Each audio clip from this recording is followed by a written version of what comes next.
Assalamualaikum warahmatullahi wabarakatuh. Salam sejahtera untuk kita semua. Perkenalkan, nama saya Dea Nur Eni Lestari, mahasiswi S1 Kesehatan Masyarakat Universitas Respati Indonesia.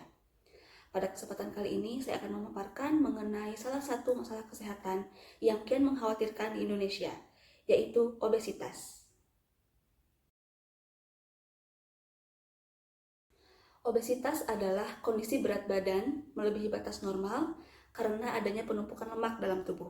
Penumpukan lemak ini adalah akibat dari ketidakseimbangan asupan energi dengan energi yang digunakan atau energi yang dikeluarkan dalam jangka waktu yang lama.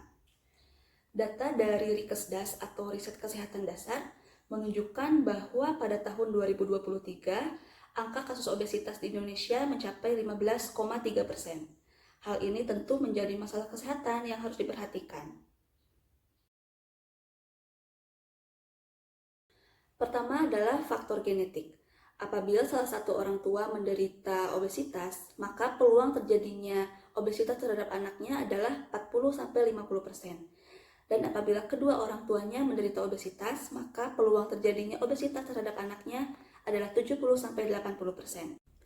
Yang kedua adalah pola makan. Pola makan yang tidak tepat dapat meningkatkan risiko terjadinya obesitas. Mengkonsumsi jenis makanan dengan kepadatan energi yang tinggi seperti tinggi lemak, tinggi gula, dan rendah serat dapat menyebabkan ketidakseimbangan energi. Kemudian faktor aktivitas fisik, yaitu kurangnya pergerakan atau kurangnya melakukan aktivitas, dapat menyebabkan energi yang dikeluarkan kurang maksimal, sehingga berisiko meningkatkan terjadinya obesitas. Selanjutnya adalah faktor obat-obatan dan hormonal. Obat-obatan yang dikonsumsi dalam jangka waktu lama seperti steroid dapat meningkatkan nafsu makan sehingga meningkatkan risiko terjadinya obesitas.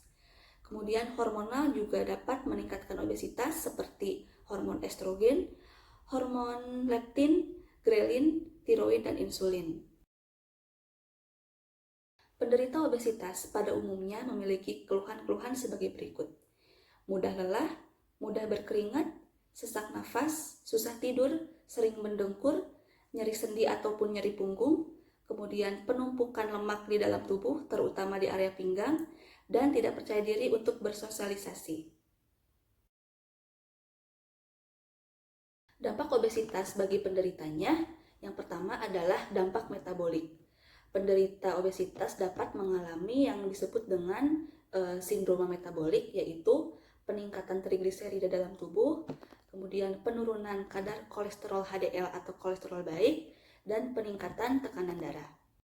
Selain itu, obesitas juga dapat menimbulkan berbagai penyakit seperti perburukan asma, osteoartritis pinggul ataupun lutut, sleep apnea atau henti nafas saat tidur, kemudian munculnya batu empedu, dan low back pain atau sakit pinggang.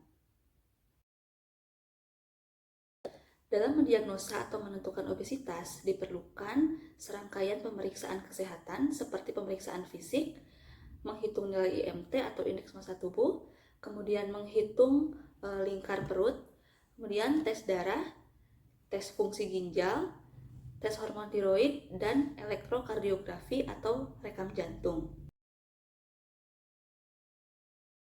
Berikut ini adalah cara menghitung IMT atau indeks massa tubuh, yaitu berat badan dalam satuan kilogram dibagi tinggi badan kali tinggi badan dalam satuan meter.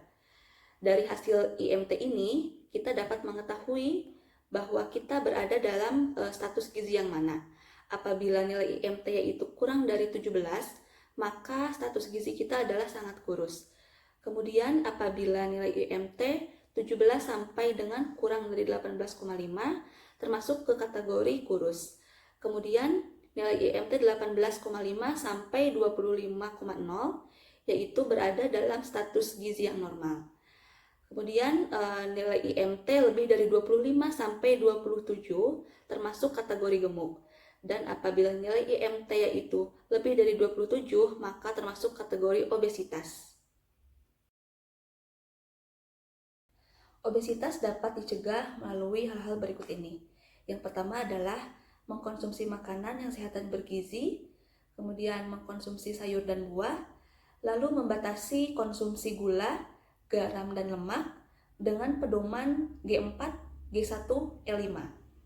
Yaitu G4 adalah mengkonsumsi gula hanya sekitar 4 sendok makan per hari atau sekitar 50 gram.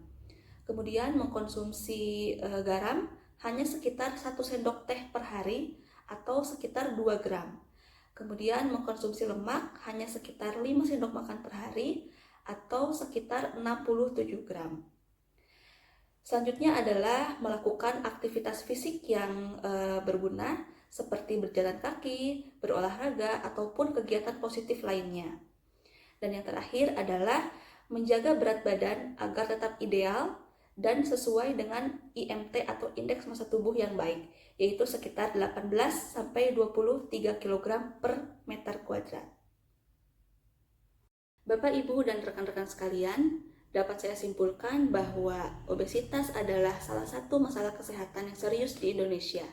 Maka dari itu, kita harus aware dan menerapkan pola hidup sehat agar terhindar dari obesitas. Apabila kita mengalami gejala atau tanda-tanda obesitas, maka jangan ragu untuk segera memeriksakan diri ke dokter ataupun ke fasilitas kesehatan terdekat.